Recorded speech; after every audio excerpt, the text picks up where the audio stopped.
So eto na nga pala yan mga chong, yung violation. Ayan oh, yung orders not taken through Lalamove. Ayan, all deliveries on the Lalamove platform must be organized. Ayan, yan yung sinasabi mga chong na violation. So paano nga ba maiiwasan yan mga chong?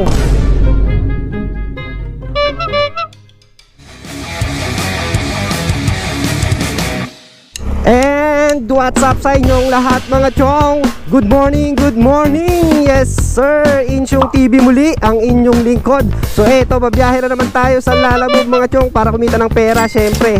So ang araw nga pala ngayon mga chong ay November 3. Ayan, Lunes na. Kakabalik lang galing sa bakasyon mga chong. Tapos oras na 9:55 ng umaga. Ayan. So dito pa lang mag-uumpisa yung biyahe natin mga chong. Ayan, mag-aalas 10 na ng umaga. So babiyahe tayo hanggang alas 6 ng hapon mga chong. 8 oras na naman tayong babiyahe ngayon. Sana kumita tayo ng 1,000 mahigit ngayong araw ano. Kahit masama ang panahon mga chong. Ayan, maulan-ulan, awit na yan. Mayroon na namang bagyo. Sana naman ay matagos natin tong araw na to mga chong. Matapos natin tong Lalamove series natin no. Alright, so samahan nyo lang ulit ako sa aking biyahe ngayong araw mga chong. Papunta na tayo sa ating first booking. Alright, let's go! Good morning, bossing. Yan yung papuntang ano, Nabotas? Nabotas. Oo. Picture lang kita. Okay, sige sir. Okay. Yung bayad sir, doon na lang. Oo, doon na lang. Okay. Salamat, bossing. Sama ng panahon. Awit na. Kaya nga po, salamat po. First item natin to mga chong. Ayan, kapraso lang siya no. Yan, goods. Unang booking natin mga chong, Commonwealth. Papunta tayo ng Nabotas City. Ayan, hanap muna tayo ng pang double booking natin. Siyempre, diba? Para sulit yung biyahe, double booking dapat. Kasi ayan oh, grabe yung panahon. Maulan mga chong. So mag-iingat tayong lahat palagi sa mga biyahe natin. Madulas yung daan, basa ang kalsada, diba? So update na lang mga chong kung may makuha na tayong pang second bookings natin. Let's go. Good morning ma'am. Kayo po si ma'am Blaine? Blaine, ayan. Papunta ng ano ma'am? South Caloocan 116. Anong address yun? Parang mali yata yung address ma'am. Kasi dapat street yung nakalagay, di ba? Hello po, Sir Christian. Good morning po sa Lalamove po ito, sir. Bali, andito pa lang sa may ano, sir, pick up location. Pinapa-confirm kasi ni ma'am yung address po ninyo. Malapit kayo sa 6th Avenue, sir? Kuya, hindi po dyan, kuya. Dito po sa may monumento yun, kuya. Ay, sa monumento yung drop-off, sir? Opo, sa may monumento po. Oo, wag naman, okay na. Sabi ko na nga ba, mali yung pin ma'am eh. Sana po pala yung magbabayad. Okay. Okay, salamat. Ay, ba't isa lang to ma'am talaga? Isa lang talaga siya? Papalitan lang. Dalawang right yung naipadala. Okay, sige ma'am. Ako na bahala, salamat po. Isang perasong sapatos mga chong, second booking. Yeah. Alright, item pick up mga chong. So ayun, isang perasong sapatos. Puro kanan yung pinadala daw kay ma'am. Hay, imbis na magkapares, left and right, dalawang kanan yung pinadala, dalawang kanan ng sapatos. Awit na yun. So ibabalik nila yung isa. Kaya isang piraso lang ng sapatos. Literal na isa lang talaga, hindi isang pares. Isa lang. So ayan, double booking natin mga chong. Papunta lang Nabotas sa Caloocan South. So wrong pin pa yung Caloocan South. Buti na lang at tinawagan ko muna kaagad. Kung hindi, wrong pin na naman ang pupuntahan natin, diba? Duda ako sa address kasi mga chong eh. Kaya sabi ko confirm ko nga muna doon sa address ng drop off para sure ball, diba? So ayun, bakbakin na kaagad natin tong dalawang bookings natin mga chong. Hindi na natin to hanapan ng pang triple booking. Okay na to. Hay, diba? Pang double booking lang. Masaya na tayo kapag double booking na. Alright, so bakbakin na natin tong dalawang booking natin mga chong. Sana makarami tayo ngayong araw. Alright, let's go! Lalamove. Ayan, yung sapatos. Picture ko lang bossing. Magkano yung tip, piso? Charot lang, picture ko lang. Ayan, okay, salamat. So hindi ko muna in-arrive mga chong kasi lalabas yung inaccurate natin eh. Ayan oh. So daanan na lang natin siya. Kasi yung papunta natin ng Nabotas is dun sa may bandang C3 rin yung daan. So doon tayo dadaan mga chong sa mismong pin neto. Sa may 6th Avenue to eh, para hindi tayo madali ng inaccurate position na naman. So paglabas natin ng C3 mga chong, doon natin i-arrive yung booking. Tapos yung picture mga chong, isi-send ko na lang siya dito. Ayan, yung dito ko na lang isisend yung picture ni sir para makita nung nag-book mga chong na natanggap, 'di ba? Na na-deliver pa rin natin ng maayos yung sapatos na isang peraso. Ay, literal na isang peraso lang no, hindi isang pares. Ano kayang feeling ni ma'am nung ino-open niya yung box mga chong, no? Yung pagdating niya, yung feeling excited siya dahil bago yung sapatos niya. Tapos pag open niya, parehas na kanan pala, no? Ay, aray ko. So yun mga chong, andito na tayo sa second drop off natin. Ayan. Hello po, ito ma'am. Ayun. Isukli ma'am, okay na po. Salamat po ma'am. 190 pesos mga chong, may tip tayong 6 pesos. All goods. Papuntang Marikina, bossing. Ayun, sapatos. Doon na yung bayad, sir. Salamat. So ito mga chong, pangatlong bookings natin. Ayan. Sapatos, sapatos.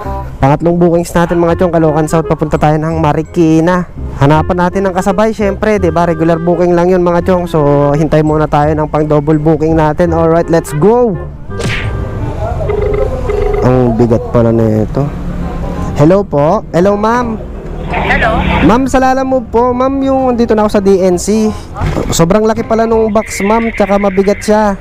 Pag dalawang box, ma'am, hindi kakayanin ng motor ko, ma'am, pag dalawang box. Hindi kakayanin yan eh. Nakapatilitan na ako yan eh. Dalawang box to, ma'am, so overweight kasi siya. Pero kung isang box, ma'am, may kakarga ko siya sa motor ko.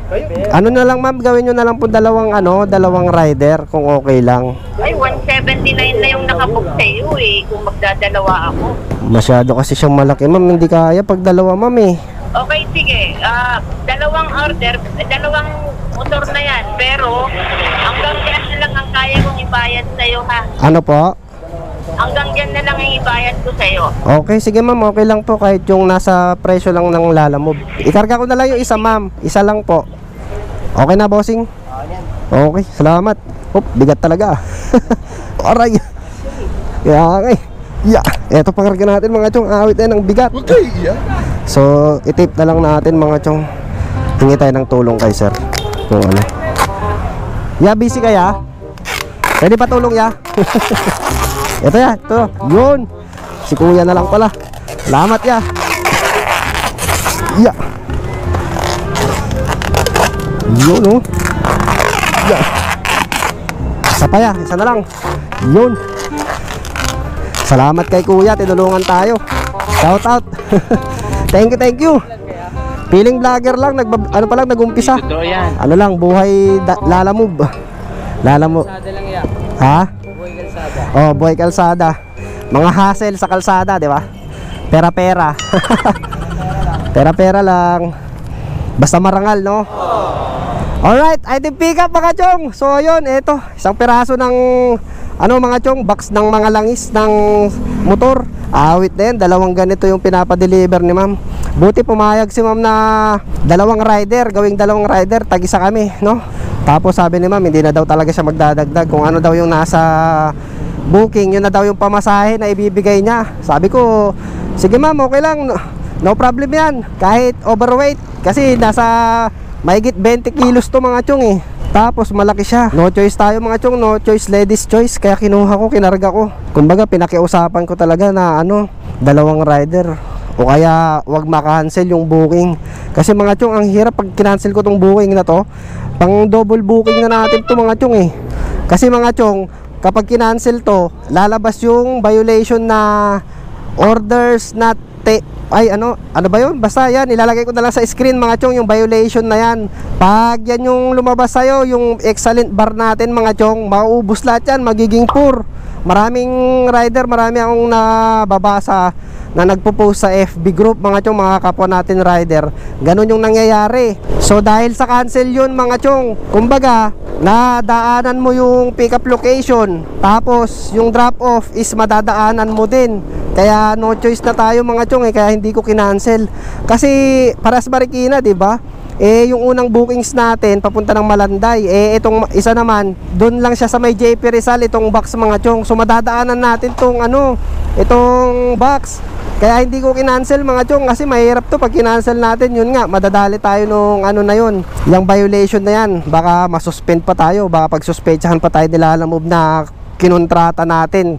Kumbaga parang in offline trip mga chong, yung kinancel tapos kinuha pala yung booking. Yan, naka auto system generated kasi sila Lalamove mga chong, kaya yung violation na yon is lumalabas sa atin kahit hindi naman natin totoong kinontrata. Yun yung lumalabas, no? Napaka-unfair ng sistema na ganun mga chong. So sabi nung agent, naka-automated daw yun mga chong eh. Naka-system generated pala. Kumbaga pag na-detect ng system na dumaan ka sa pick-up location ng PIN, tapos sa drop-off dumaan ka din, ayun, doon ka madadali ng ganong violation mga chong. Yung all orders not taken through Lalamove, yan mga chong, ubos talaga yung ano mo yan, yung ratings mo sa bar.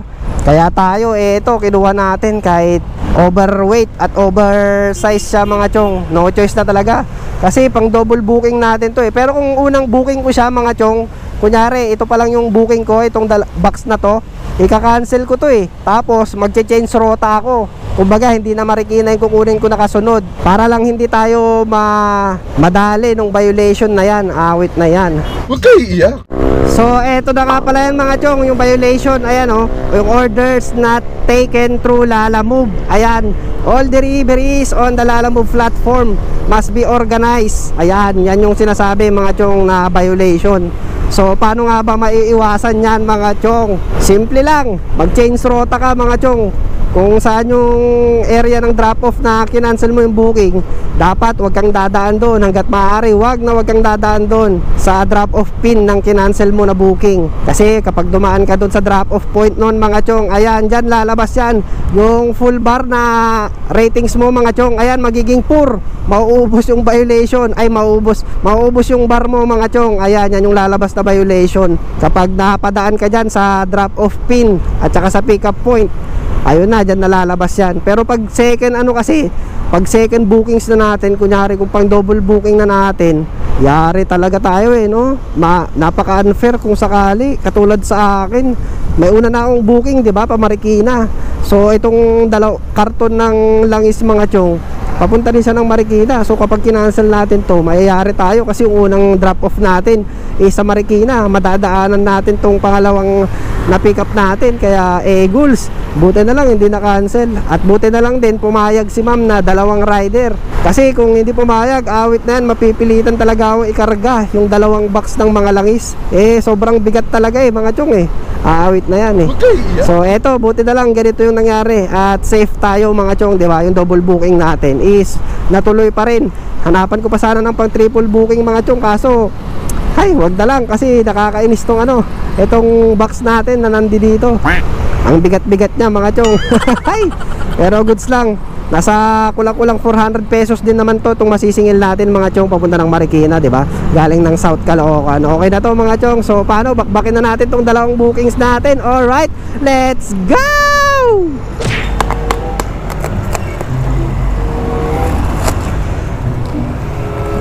Hello po. Nandun sa isang rider po. Hindi kami nagsabay ma'am kasi pinalis na ako nung yung dun sa pick up location. Pwede ko na daw dalhin. Ayan, bali 179 po. Hindi ba kaya yan? Aray, hindi kaya ma'am kasi liquid kasi siya. Mahirap siya i-balance. Kumbaga, sasayaw-sayaw din yung mga liquid. Opo, salamat din po ma'am. 179 pesos mga chong, all goods. So proceed na tayo sa second drop off natin mga chong. Ayan, 1 kilometer away na lang siya. Alright, we are here mga chong. Ayan, ito sapatos, return daw pala ito mga chong. Yung kanina, ni-return din natin pero isang piraso lang kasi paras kanan. Lalamove. Ay, hello po. Umuulan. Picturean ko lang ma'am ha. Ma'am Kalaban. Kalaban ng rider. Ano yan ma'am, balik? Ay, ang laki. May 4 pesos ka ma'am. 1, 2, 3, 4, 5, 6, 7, 8. Ay ma'am, pa-double check nga muna ma'am. Okay. Sabi ko double check na ma'am diniretso niya na. Mamaya kulang yun Ay, ayan. Salamat po. 204 pesos mga chong, all goods plus 204 pesos. So yun mga chong, meron na tayong 678 pesos. Time check 12:44 mga chong. So umuulan pa din, awit na yan. Umuulan pa rin mga chong. Hindi ko alam kung maitutuloy na naman natin itong ating Lalamove serye for today's video mga chong, dahil kalaban natin nandito, bumabagsak, umuulan, awit na yan. Huwag kayo iiyak. So yun na nga mga chong, nakauwi na ako sa bahay. Hindi na ako nakapag-record gawa ng yung ulan tuloy-tuloy. Pero bumiyahe pa ako noon mga chong hanggang hapon. So pagtapos ng port bookings natin, in-off ko na yung camera ko, niligpit ko na siya kasi tuloy-tuloy yung buhos ng ulan mga chong, kaya naputol na yung serye natin. So sa episode naman natin na ito ay i-share ko lang sa inyo, yun nga yung topic natin, kung paano iwasan yung violation na yan mga chong. So yun lang naman, napakasimple lang naman para maiwasan yan. Iwasan ang mag-cancel ng booking mga chong, o kaya kung na-cancelan kayo ng booking, huwag nyong pupuntahan yung drop-off, o kaya wag kayong dadaan sa drop-off pin. Pwede rin na mag-change route na lang kayo. Kung na-cancelan kayo sa isang area, mag-change route na lang kayo mga chong. Yun lang yung suggest ko ha. Tsaka meron pang isang senaryo na kapag meron kang na-accept na booking tapos biglang kinancel ng customer, tapos mga ilang sandali lang ay biglang lumabas ulit yung booking, kumbaga ni-rebook niya, wag mo nang kukunin yun, wag mo nang isa-swipe, kasi lalabas din yung violation na yan kapag kinuha mo ulit ng pangalawang beses yung booking na yun. Lalabas ulit yung violation na yun mga chong kapag in-accept mo ulit yung booking. So kapag ganun na kinancel ng customer yung booking na una, biglang lumabas, wag mo nang i-accept yun ha, para maiwasan mo yung violation na yan, kasi madidetect pa rin ng system nila Lalamove na pumunta ka sa pick up tapos pumunta ka sa drop off. Kumbaga yung isang cancel mo na yon madidetect ni Lalamove. So yun lang mga chong. So nasa sa inyo pa rin kung susundin nyo yung mga suggestion ko. Kung hindi naman, edi bahala kayo. Basta suggest ko lang yung mga chong, share ko lang. So yun, siguro hanggang dito lang to episode natin mga chong. Next time na tayo magsha-shoutout kasi masama yung panahon, maulan. So ayun, mag-iingat lang tayong lahat palagi mga chong. Mag-iingat kayo sa pagdadrive at lagi nyong tandaan na sa bahay ang ating tunay na finish line. Alright, let's go!